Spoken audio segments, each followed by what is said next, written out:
You showed us the backyard earlier. What was that experience like? When I first got to the property, the backyard looked like a jungle. There were trees and shrubs 8 feet high. I cleared all of that out by myself on like 2 summer days. And this was one thing, I was hitting up with mosquitoes and everything. It was hot. I was like, man, sweaty. I was itchy for like 3 days after that. And that was rough. But then once I did that, then I found all the trash that was back there. There was a bathtub that was cast iron. There were all kind of metal pieces and weights and bricks and, you know, you name it, right? And that's just to clear it before to get like a clean dirt surface. So from then I asked my dad's friend, who's a contractor, I said, hey, thinking about putting down gravel, just want to do something cheap and nice in the backyard. He's like, hey, you're gonna need to dig down 14 inches. I'm like, the hell I am. I'm not digging down. I'm gonna throw something quick on there. And then after I started doing it, I'm like, man, I can't go halfway with it. I really had to call in all the reinforcements. I had my girlfriend, her cousin, my cousin out here. We had to literally dig and put the dirt in garbage bags. And because the houses are all connected, like the townhomes. You can't go around the side. No, I had to go out through the house. So we had 240 cubic feet of dirt in garbage bags that we were putting up on our backs like this.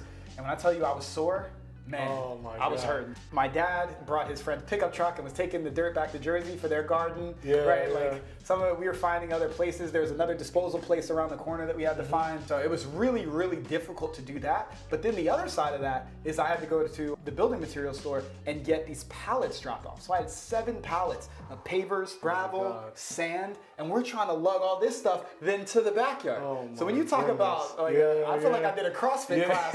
You know what I mean? It was like 8 days long. That's a whole production. Trying to get everything back there. Eventually we were able to do it and really get a very quality product. And then for the finish work around the edges of the stones, I did bring in one of the contractor's guys to kind of cut that and really get some of that done nicely. And it turned out really, really well. But I paid for it in blood, sweat, and tears. But honestly, it was a job that if I had concreted it, would have cost 10 to 15 grand. And I got it done for 3,500. You did a pretty good job. Thank you. You did a good job on that. I'm assuming you took care of the backyard, you fixed it all up before this lower unit was complete, is that right? No, so the hallway had the first coat of paint. We actually had to repaint the hallway as we were doing it because of just the way things had gone. And part of that, well, it wasn't really my fault. The contractors still had a ton of trash that was being stored back there. So I couldn't do the work until they'd removed the trash, and they were doing work down here during that process. We ended up having to repaint the hallway, but it was fine. I think the flooring was down, but we had floor protection over it, so it wasn't too bad. What started this real estate investing journey for you? Well, I mean, I think everybody wants to get rich, right?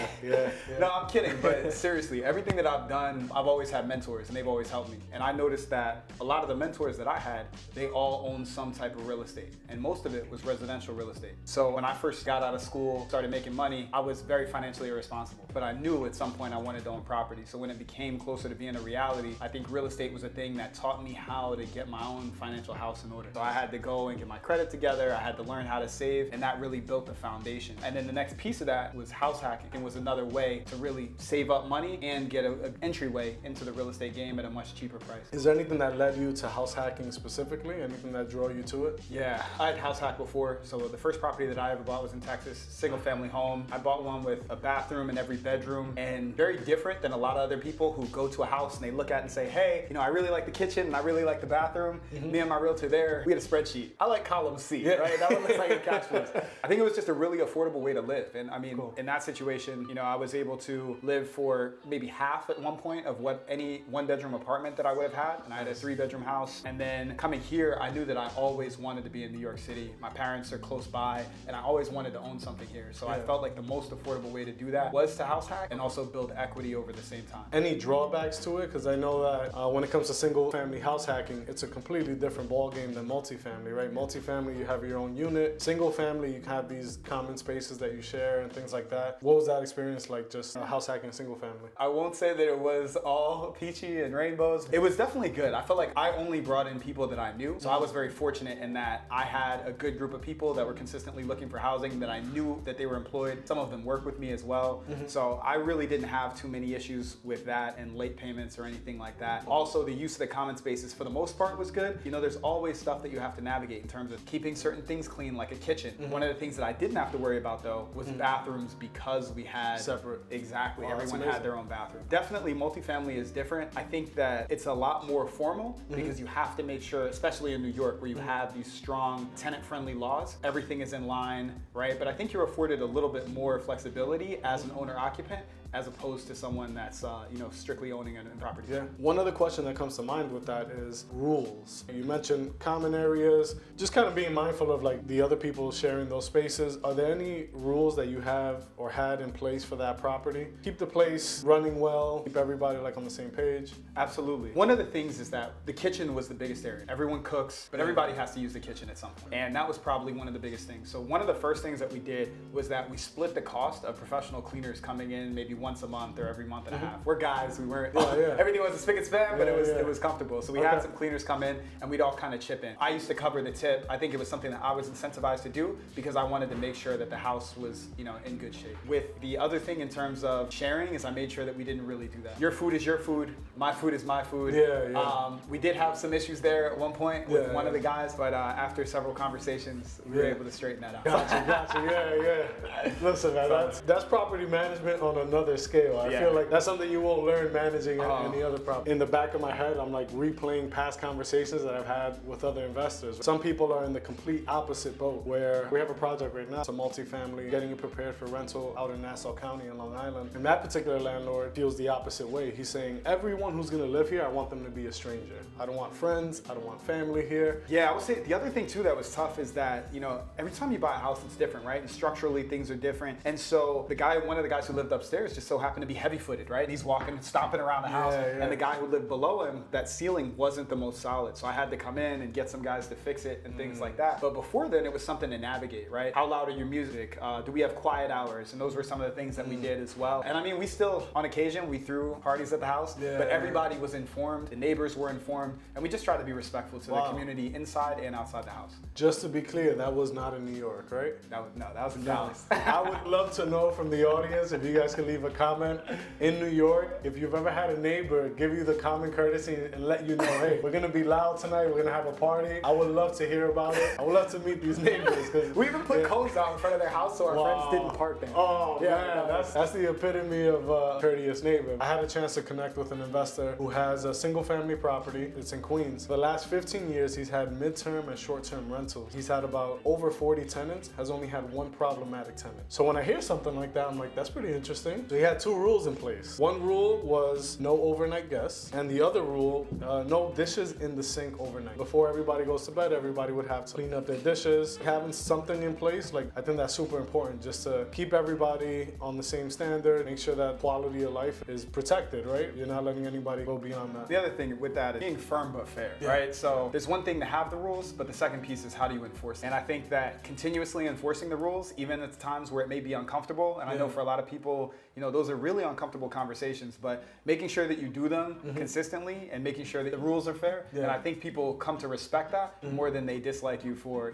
having to be held to a standard. And if they don't, then maybe it's not the situation that we need to be in. So being that you went through that and you had a good experience, did you still kind of go through that same vetting process as far as like financials or anything like that? Or was it more like the trust and honor system? I will say this is different for everyone. And I think the type of people that I've tried to surround myself with are people who are like-minded and still trying to grow as well. And I think that the benefit of what I was able to do was I was able to start that journey for some other people. So one of the guys that was living with me in my house was also a financial analyst at the same company, was trying to do the same thing and used it as an opportunity to save, and ended up buying his own house hack that he now owns in Louisiana. Wow. So to me, it was like almost a way to pay it forward and an incubator for all of us to help the same way, and we all shared a vision. I think that it's different when you have, hey, your brother needs a place to stay, it's like that, as opposed to, people that are already on the path and doing something and just need a little help getting over the edge, but already see the vision and already have the same mindset. But I would strongly recommend that people do all the vetting.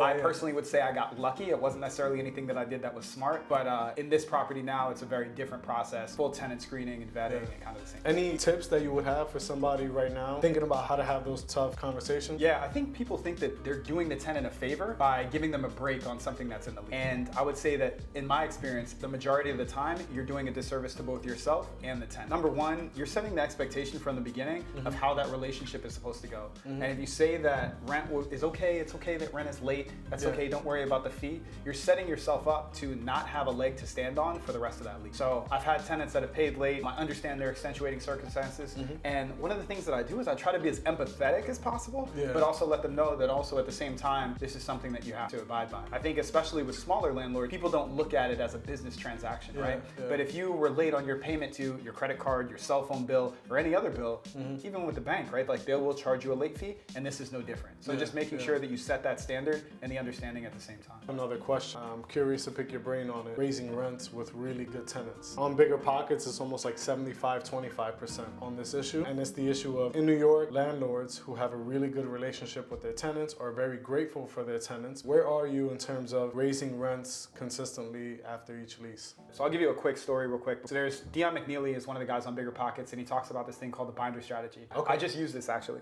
Oh, cool. So what he does is he buys properties that have had long-term tenants for, you know, extended periods of time, and they're normally significantly under market rent. So he goes and then he brings to them a binder, and the binder is meant to inspire transparency and to kind of just build trust between himself and the tenant. The first page of this has the value of the property and a picture of the property. The second one has a map kind of the area and kind of all of the surrounding comparable apartments. Okay. And then the third page and fourth page on have listings of comparable apartments. Normally what they'll see is that the rent are significantly different that they have versus the market. And in my case, when I purchased this property, my tenant was originally paying $1,100. So upon, here in Bushwick, in this area, right, it's nuts. Can't even get a parking spot, right? Exactly, right? But what we did, I raised the rent upon purchasing the property, and it went up to $1,500. But the average rate for that apartment with the same finishes, same quality, everything is normally around $2,350.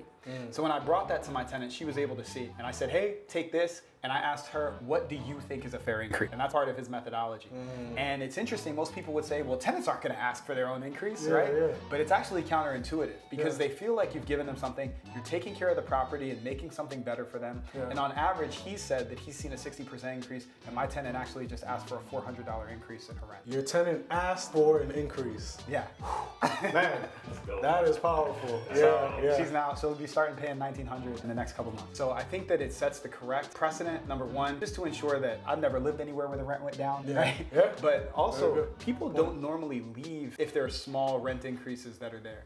But they may leave also when there are maintenance requests that aren't done, when there are quality of property that's not done well, right? And things like that. So I think that it's really good to ensure that you're being fair with your rent increases, right? But at the same time, you are also making sure that you're taking care of the property in a way that makes it an amazing place to live. What drew you to this deal in the first place? Yeah, I didn't even know about this property. Jason, who I worked with, sent me a time and an address that we were supposed to pull up. I had previously sent him another property that was a foreclosure that was around the corner, and that's where I thought we were going. So when I pulled up here, I got out of the car and I was confused, like, where are we? Like, what is this? And when we walked inside, at first I was like, okay, because I hadn't really looked at anything that was vinyl siding. When we walked inside, and initially they had only showed us the bottom floor and the top floor, which they had done a real shoddy renovation job on. I was like, we still saw really good potential in the property, but the price was just too high. After looking at the bottom and the top floor, they had locked the middle floor. The tenant was living there.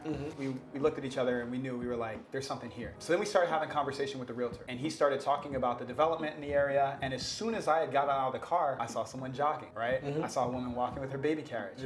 And I saw the signs of gentrification and that the neighborhood was changing. And then after we left, I had went back and reviewed everything that the realtor had said, and I'd found that he was correct, right? The mayor then a month later came out and said that there's a $500 million renovation to the nearest train station, right? There's several other large developments between office space as well as retail space that are coming up, and you can just walk around and see the residential development that's happening. So those were some of the main things that really drew me to here, in addition to the fact that I thought that there was a different level of work needed than there was. With that said, with other people potentially seeing the same signs that, hey, this is a great deal, what was the competition like for this kind of property? It actually wasn't bad, and I'm not sure why. I know that we were also buying in the dead of winter. It was freezing, so there weren't many people out doing showing. Thank you to Jason, who bared with me through, all kinds of situations. We've been locked out of properties and all kinds of things. I think that was one. Also, they had property listed at 1.2 for a while, and even the next door neighbor, I'd spoken to him and he talked to me about it, and he thought that price was ridiculous. So I think that scared a lot of people off. By the time we got here, the property had come down to about $1 million. So that was one of the things. So we didn't really have a lot of competition. I want to highlight a couple things that you shared there. One of them is is searching for properties in the dead of winter, especially people getting ready for the holidays. People don't want to deal with the cold. You have less competition in that time. And the other key there that you mentioned was bringing your contractor, if possible, to the home inspection so that you can knock two things out at the same time. In a highly competitive market, not everybody has that chance. You might have a 2-hour time window, get your inspection done, and then sign the contract tomorrow, or else this is a no-go because there are multiple backups. Yeah, it was lucky that it worked out. And I think also, you know, I wasn't trying to drag my contractor to every single property that I saw,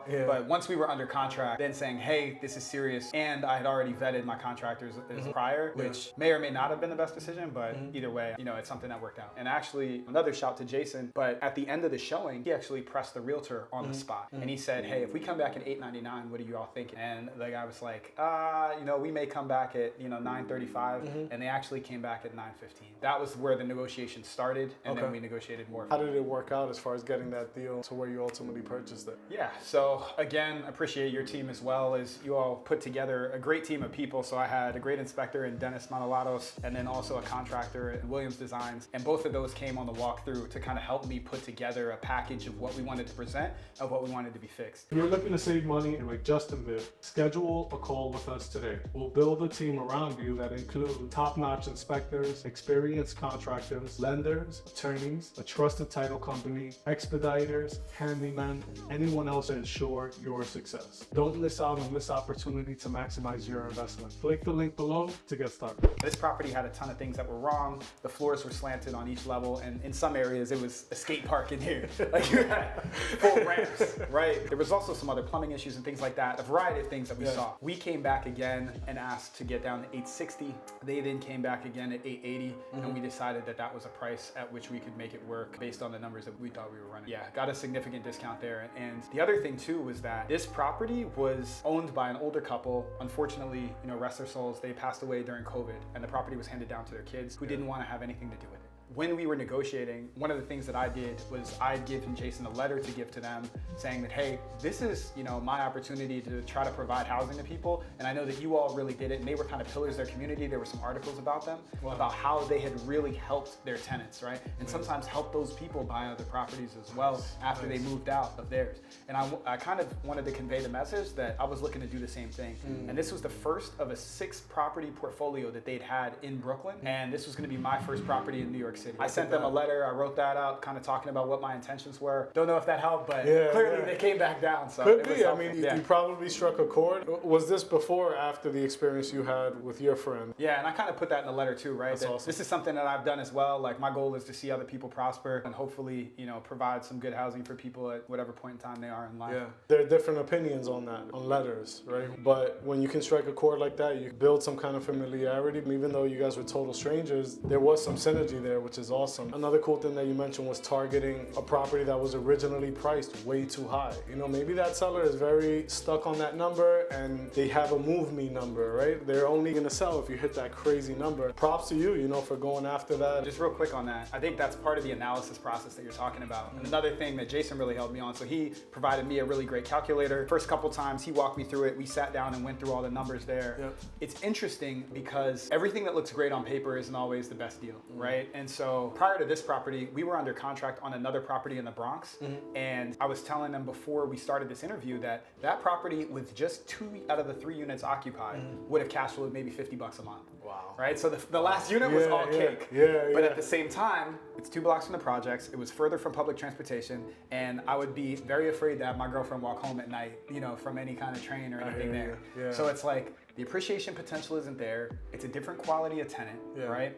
And you know, you just don't necessarily have the same upside, and you may have to do a lot more work and deal with a lot different types of problems. So while this property didn't have the same cash flow on paper, I think the appreciation potential was much better. And looking at all of those different factors and being able to negotiate down, I think that there was a bigger upside in terms of what the ARV of this property was and what the appreciation potential is in the future. By looking at it from like that long-term lens, you probably set yourself up for success. Whether or not something is a good deal depends on somebody's goal, right? And for people that are looking for a great deal, that's a frustrating answer. If they understand that there's risks involved with investing in certain neighborhoods and there's potential upside with maybe spending a little bit more and cash flowing less in another neighborhood, neighborhood. Now this area is being developed to where 5 years, 10 years down the road, we're gonna have a whole different Bushwick. And I think that was the other thing, right? It was looking at and figuring out what those articles are. What are the city plans that are over here? And I did spend quite a bit of research and time trying to figure that out because I had no background in this, right? Like this is my first property in New York. I'd never invested here, but I think that New York actually has a pretty great system for figuring out how to look at a lot of those different things. So, you know, being able to figure out the city projects that are happening nearby and just looking at the new development and just kind of walking the neighborhood. It's something that, you know, I would do with Jason. Normally if we had a showing, I try to get there 30 minutes before and take, you know, a walk quarter mile this way, quarter mile that way, and come back to see, you know, what's happening in the neighborhood. What would you say are some of the things that you learned post-closing? Maybe some of the things that went well, some of the things that didn't go so well. One of the things that went well was Tenant was in the middle unit here of this property, and that unit was in really bad shape. She had lived here 18 years. The property had not been updated, and you could tell that there was no deferred maintenance done.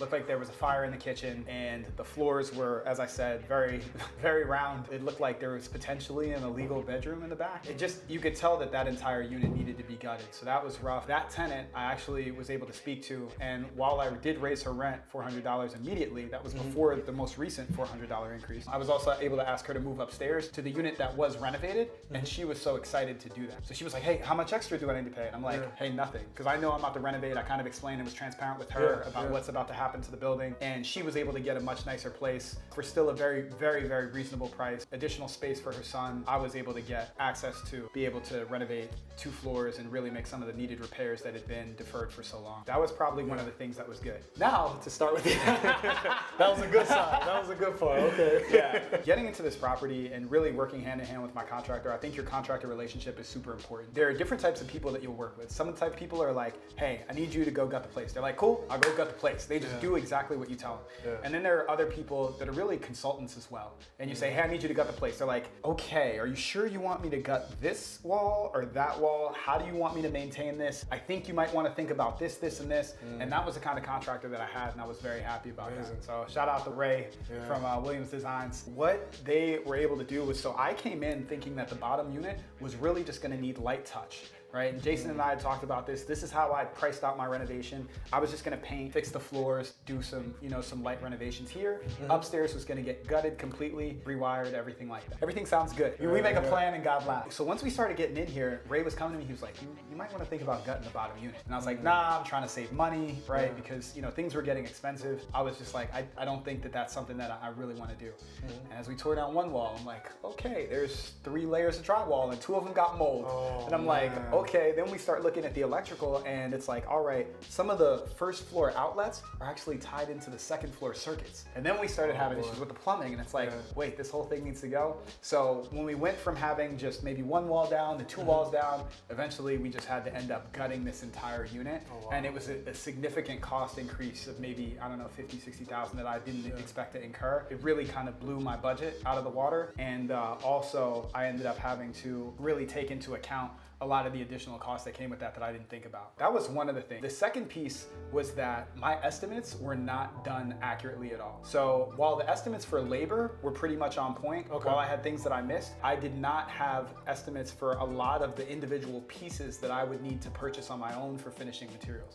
In terms of floors, windows, things like that. I think that hurt me, but then additionally, not understanding the detail of the scope that's needed. So I'll give you an example. Sure. When someone says, hey, it's gonna cost you $250 to replace a window. Now that's the cost of the labor, but then you have to go and pay $250 for a window. Then wait, does that window need to be framed? Because if that window needs to be framed, that's a different cost than just the replacement. And then on top of that, does that window then need to be capped on the outside, right? The white, you know, filming or black filming that's, like, you know, outside there. And that's another expense. So things like that kind of came and bit me over and over again. And I think my contractor realized that and started trying to work with me to understand. And, you know, we did a lot of negotiating and it was there, but I also just had a lot to learn when it came to making sure that I had accurate estimates, making sure that I fully understood the scope of everything that needed to be done, really making sure that I did a good estimate of pricing out all the finishing materials, because that was an extreme expense that cost me significantly more. The budget was $130,000 when we started, and it ended up being close to 250 grand. Wow, so almost double. That's a huge jump. Absolutely, but that was, it should have been, the original estimate should have been that. Yeah. Would you say that is like your main takeaway from this project that you're gonna take with with you for all of your future deals? Yeah, I think it's knowing your numbers, but also but knowing the numbers correctly. So one of the things that I did was I started cutting all of the scopes that we did off of all the individual contracts and putting them together. I have all of these line items and I added them all to a spreadsheet that I have. Okay. So I know that next time I do a bathroom, I need to make sure that I have, you know, this GFI outlet and this particular flooring and this saddle and this, right? Like all the little things that I didn't realize that I needed to be done so that I can truly compare apples to apples next time I'm looking at contractors if I'm in a different market or even here, right? And getting other bids. And then being able to separate out like, what are my finishing costs? And then what are all the finishing materials that are needed? Because it's very easy to forget a towel bar, to forget the bars and the shelves. You don't think about this stuff, right? There's just so many different little components, even for people that do it all the time, to remember everything. So you have to have checklists and systems and processes that allow. Doing this allowed me to build some of those systems that I really didn't have in place. And even though I had mentors that I ran stuff by, I still had misses in areas where I could have improved. This is the only way to learn it, right? To get in it. For all the books, webinars, the groups that exist and educate people on this stuff, you're only learning like a small percentage of it. It's getting your foot in the door and putting in the work yourself. From your mentors, is there ever any kind of debate when it comes to investing in New York? Is there one camp that's like, yeah, do it and think long term, just forget it? And is there like another camp that's like, stay away from New York, whatever you do? Even with this property, I think that it's a great long-term investment. If you're looking for short-term cash flow and ability to kind of get reps in and do multiple deals, this is a very difficult place to do it. The cost of entry is just so high due to the value of the properties, which is also great for the appreciation play and things like that.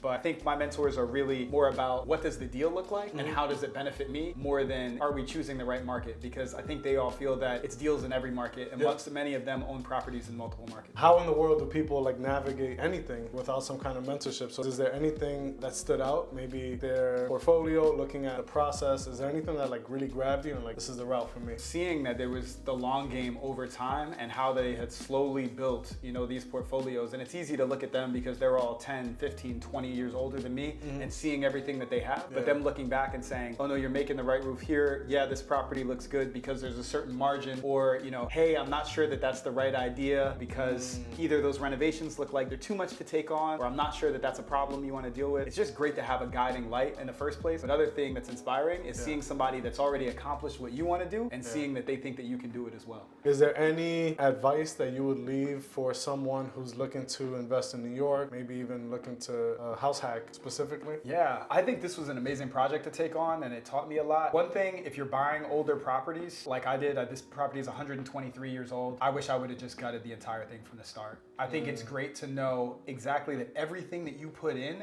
is new. You don't have to worry about it for 15, 20 years. You have all the good plumbing, all the good electrical and everything like that. If you're just starting out, I understand not wanting to take it on. I think that there's ways to really try to do it in a more strategic way than what I did. But I think that the value that you get on the other side is good. But the first step for me was making sure that my financial house was in order, because that allowed me to weather the storm. And the 6 to 7 months that I only had one tenant, I was still able to carry the mortgage and still pay for the renovations. A lot of people get caught in that period of time when they get, you know, 80% of the way there and then get stuck. Literally, the big fruit and the light at the end of the tunnel is right there. So making it all the way to the finish line with the amount of equity, appreciation, and the rents that you get here are insane. Definitely something that you want to be able to see all the way through. So I would say just make sure you're set up. Take care of the deferred maintenance when you can, because it will cost significantly more in the long term. And listen, this is a great place to diversify in, right? You mentioned that you have a mentor down in Texas. Is that where you're also continuing to grow your portfolio? There are huge benefits here in New York. And one of the things that I think I was able to take advantage of is that I was able to force appreciation through this, but also I'm benefiting from everything that's happening around me in terms of the local development. So I will have just natural appreciation that I think is outsized compared to the rest of the country in both nominal and proportional gains. Additionally, I think the drawback here is that, you know, I'm not rich. It's very difficult. You have to save for several years for me personally to be able to continue to buy properties here. So there are many other markets. You're able to get significantly more cash flow and things up front with a lower expenditure. And for me, I think you and I were talking about it, is, you know, I work a 9 to 5, right? I work a W-2 job, I work in tech, and I watched over the last 18 months my job do 35,000 layoffs. If that's not a wake-up call, I don't know what is, right? And while the appreciation is great, and there is some cash flow here, I'll have, you know, maybe close to $2,000 in cash flow once everything's rented here, but I can't eat the appreciation, right? I need cash flow to sustain my life, and I think that I'm glad that I did something like this early on because this will pay dividends for years, and I plan on holding this property for a long period of time. But I think I want to also look to diversify my portfolio to where I have assets that are more cash flow heavy with a much lower expenditure out front. So for me, I would like to structure my portfolio to balance that. For other people that have very steady income and know that their jobs are safe and things like that, maybe you can just do appreciation plays and play the long term. But I think it's, you know, one of those things, like, it depends. And for me, I'm trying to structure my portfolio with a little bit of both. I feel like I have several appreciating assets, and now my next phase is focusing on cash flow. I also invest in syndications, but I think that's different than the stuff that I do personally on my own. So I'll be looking at markets in Ohio. There's several markets that I'm looking. I've started to try to build out teams there with realtors and contractors and things, potentially Philadelphia as well. So something where I can drive to 7 hours, 6 hours, or less with Philly. You'll have some property close to where the Giants are going to beat the Eagles next year. I don't know. You guys might be missing Saquon. I know, You right? trust in Tom? I don't know. So yeah. Nah, but this has been dope, man. Thank you so much for taking the time out and for walking us through your property and a little bit about what you have going on. I think next time we talk, we might dive a little bit deeper into syndication and where things are with your portfolio down the road, man. Absolutely. No, thank you all so much. Yeah, man. You guys have been so helpful in terms of everything with the journey and the team that you provide. So, you know, kudos to you all for what you're building and what you're doing for new investors.